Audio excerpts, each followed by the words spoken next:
In today's video, we're going to take a look at how you can relatively easily triple or at least double your knowledge of chords on the guitar. As both a professional guitarist and as a teacher, one thing that I used to struggle with, and something that I see a lot of students struggle with as well, is breaking out of their kind of common go-to chord shapes, whether it's in jazz, whether it's in R&B and soul, whatever music you're playing. And I wanted to share with you this really, really simple trick that for some reason took me years to actually think about doing and investigate doing, because I find a lot of us get stuck in our old ways. And so if you're having that problem, stay tuned. So with a lot of my students, they come to me asking for chord voicings, and it's talking about chord voicings on the guitar can be a tricky thing, because everybody kind of has ones they like, ones they don't like, and then they also have ones that they like too much, where they just keep playing the same thing over and over and over again. And this is a problem that I've run into in my playing, and something that I've worked with tons of students on. So today's video is all about multiplying and getting more out of the chords that you already know and like the sound of. So for example, let's start out. I'm going to use the example of this minor 9 voicing. So this is an E minor 9 that I'm playing here, and I am playing the frets 7 on my A string, 5 on my D string, I'm playing 7 on my G string, and I'm also playing 7 on my B string. And the notes that I have in this chord are E, G, D, and F sharp, or root third, flat third, because it's minor, minor 7th, and 9. So this is a beautiful chord. I remember when I first discovered this, it was Frank's Red Hot, I put it on everything. And it's a really common voicing in a lot of jazz guitar or neo-soul R&B. This sound is a really, really good one. So a lot of my students come to me and they say, well, I can't stop playing variations of this chord in my 2/5s or in whatever. When I see a minor 7, I grab that. And they want to break out of it. And the thing that's wonderful about this is, if you do this, I call this trick the chord multiplier, is all you do, especially when it's, the key to this is that it doesn't have another open string in it, because if you don't have an open string, you can move the chord shape. So this, wonderful, wonderful voicing. Let's see what happens if I try to play it with E here. So now I'm finding E on the D string, and I'm all the way up here at my 14th fret, and I need 1 flat 3 flat 7, or E, G, and D. So this puts me on 14 on my D string, 12 on my G string, 15 on my B string, and then that 9th F sharp is available to me right there on the 14th fret of my E string. So now I have the same chord on the upper strings. Now this particular example is extremely high up on the neck. I probably wouldn't use it that often, but it's just easy to stay within whatever key you're trying to figure out. But now I know for anything that needs a minor 7 or a minor 9 sound, I can use this voicing on this other set of strings. And the thing that's really cool about this is, you would think, well, it's basically the same thing.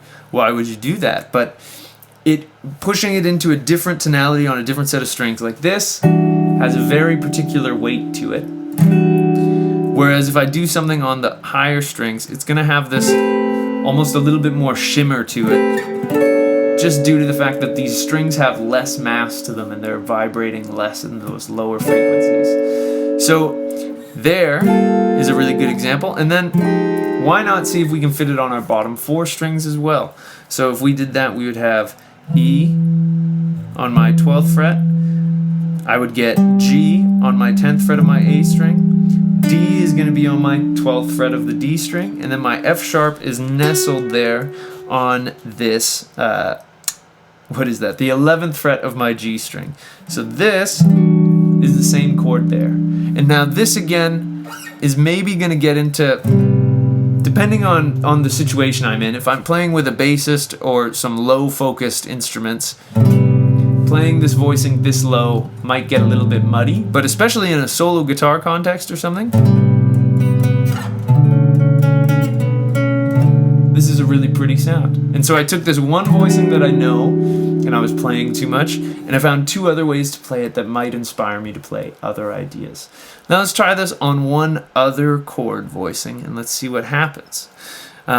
Another really common chord shape that I see people learn is, some people call this the Hendrix chord, this dominant sharp 9. And this is really, really a wonderful chord to do this with, because in a lot of music, dominant chords are kind of where things can take a nice, spin or a pivot. And so, one thing that I find with this is that sometimes people get so stuck on this dominant voicing, but if you don't know it, it's called the Hendrix chord, because it's so heavily featured in, what is that, Purple Haze, I think? So heavily featured in there that we only learn this shape and then we move on, and we can use it in our 2/5s and everything, but we only know this one shape of it. So let's do the same thing. Here I have 7, 6, 7, 8 are my frets, and that gives me the notes E, G sharp, D, and then G on top. That's the sharp 9. So let's figure this out in another place. So if I were to do that, I might get this. Well, I would get this. So I have E on my 14th fret of my D string there, G sharp on my 13th fret of my G string. I'm getting D on my 15th fret of my B string, and then I'm adding that sharp 9 on top, which is G on my 15th fret of the E string. So now I've taken this chord, and I can also finger it like this. That chord that I moved it to is now an A7 sharp 9. But you can move it to some unexpected places. And then again, why not figure it out lower too? We could get E, A, D, G. So that is 12, 11, 12, 12 on my bottom 4 strings. And again, playing this high up the neck is good. If it was, say, a G7, this is a really kind of muddy sound that's hard to appreciate.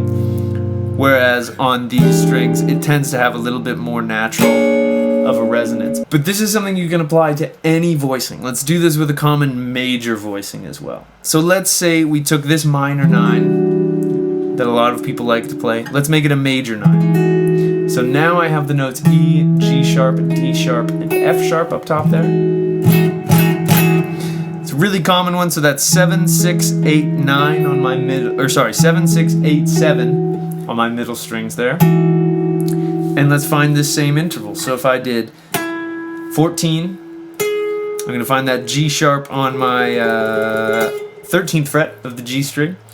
I'm going to find D sharp on the 16th fret of my B string.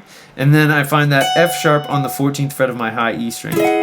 So now I have this, which is a beautiful major sound. Again, that high, it's pretty shrill. Let's see if we create the same thing around G. So I'd have G on my 5th fret of the D string, my root there. B is going to be my major 3rd on the 4th fret of the G string. Then I'm going to grab F sharp, my major 7th, on that 7th fret of the B string, and then on the 5th fret of the E string, I get my 9, which is A. Now this can, of course, again be repeated on your lower strings. So let's say we were going to do C major 9. What we would end up with is middle finger on the 8th fret of our E string, our pointer finger on our 7th fret of the A string, pinky finger, or ring finger actually for that matter, on B, which is the 9th fret of our D string, and then on the 7th fret of our G string we get our 9th D, and this chord would sound like this.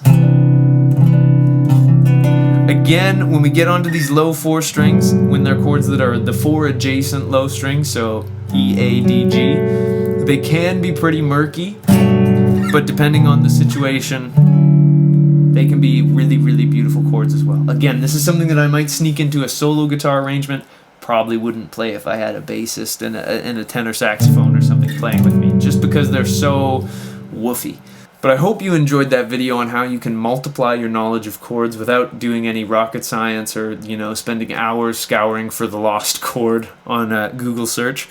If you enjoyed the video, I'd really appreciate it if you could like and subscribe. It truly helps me out more than you could know. If you want to support me or my channel, I have Patreon links down below. You get a week's early access to videos and some other exclusive perks. If you want to buy my book or take a look at one of my triad courses, there's a link to that down below as well.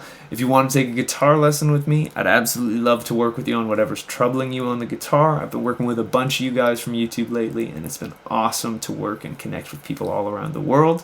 I've got new videos coming out every week, so I hope I'll see you in the next one. And until I do, I'll wish you a wonderful day, and I hope you have some fun playing the guitar. Thanks.